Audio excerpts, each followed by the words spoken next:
Bueno, muchachos, vamos a continuar con otro ejemplo. Ese es diferente al del bus. Una compañía quiere construir el sistema de call center de enfermeras. ¿Se acuerdan del sistema de enfermeras? Que responden preguntas de clientes sobre los problemas de salud potenciales. Las enfermeras deben realizar un triaje y el sistema debe asignar las citas según la prioridad del cliente.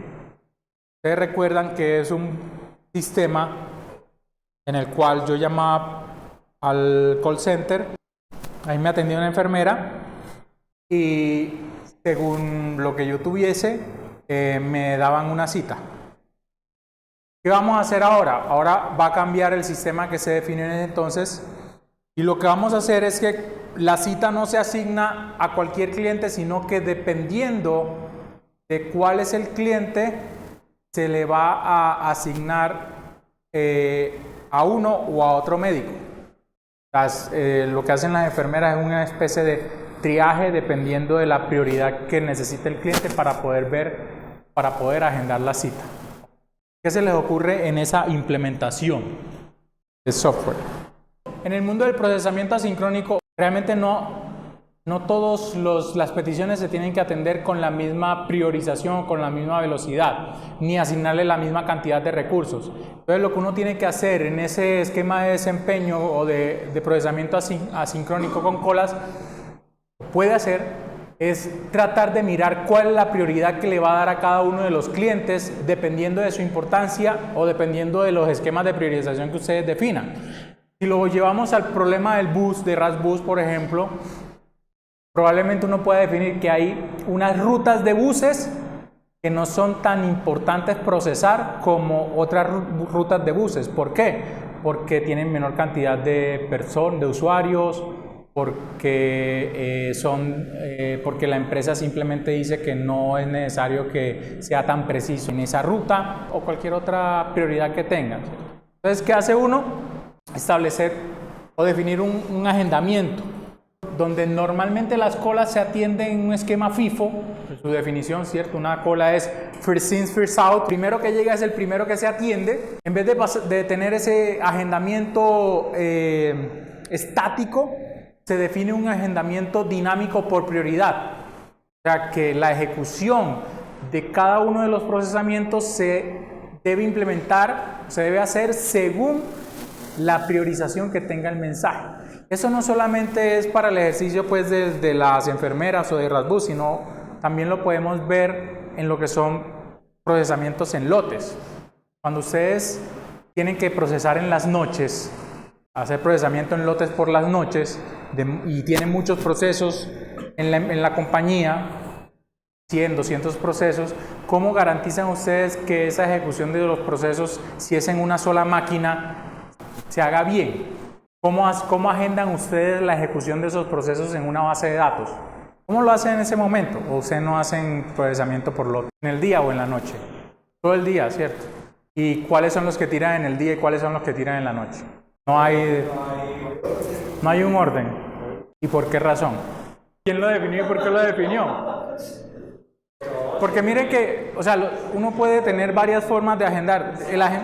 El agendamiento dinámico es muy importante, sobre todo cuando los recursos son limitados como la base de datos, ¿cierto? Uno tiene agendamiento estático, que es lo que hacen ustedes. El agendamiento estático es que yo defino simplemente, a usted le tocó a tal hora, esa hora es, listo. ¿Cuánto demora usted? Usted se demora 3 horas ejecutándose, de mal a los otros que esperen. Sí, pero es por la situación que ustedes analizaron de pronto. Pero uno podría también decir, hombre, es que ese proceso me está consumiendo demasiados recursos más que este otro. Uno puede hacer agendamientos dinámicos.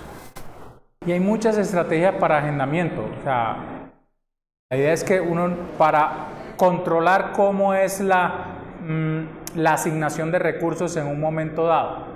Entonces, probablemente uno lo pueda hacer por el tiempo en que demora un proceso.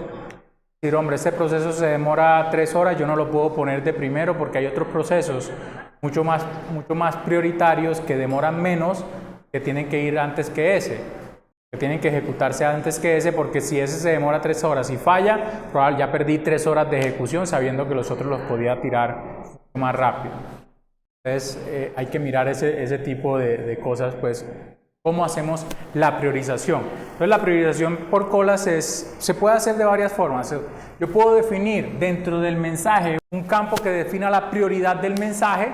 Entonces yo puedo decir dentro de todos los datos que se van en el mensaje, digo, la prioridad de ese mensaje es alta, media o baja, y ya el procesador se encarga de saber si tiene, o bueno, la cola también puede ser, se encarga de saber si tiene que entregarlo al procesador, o el procesador simplemente dice, no, yo no voy a procesar ese mensaje, le dice a la cola y la cola se queda con el mensaje hasta que alguien tenga ya la capacidad de procesar esos mensajes. La otra forma que muchas colas no soportan priorización es separar o tener múltiples colas por prioridad. Entonces yo tengo una cola para lo que es prioridad alta, una cola para lo que es prioridad media y una cola para prioridad baja. Entonces el cliente, dependiendo del tipo de proceso que tiene que ejecutarse, pues sabrá si tiene que enviarlo para una cola de prioridad alta, media o baja, y ya acá vamos a tener una definición de, por ejemplo, si es de prioridad alta, yo puedo poner 3 listeners allí escuchando, hombre, lo que llega por allí, porque eso se tienen que atender mucho más rápido. Tal vez acá pongo en la prioridad media, se ponen menos listeners, y en la prioridad baja tener la menor cantidad de listeners o de procesadores.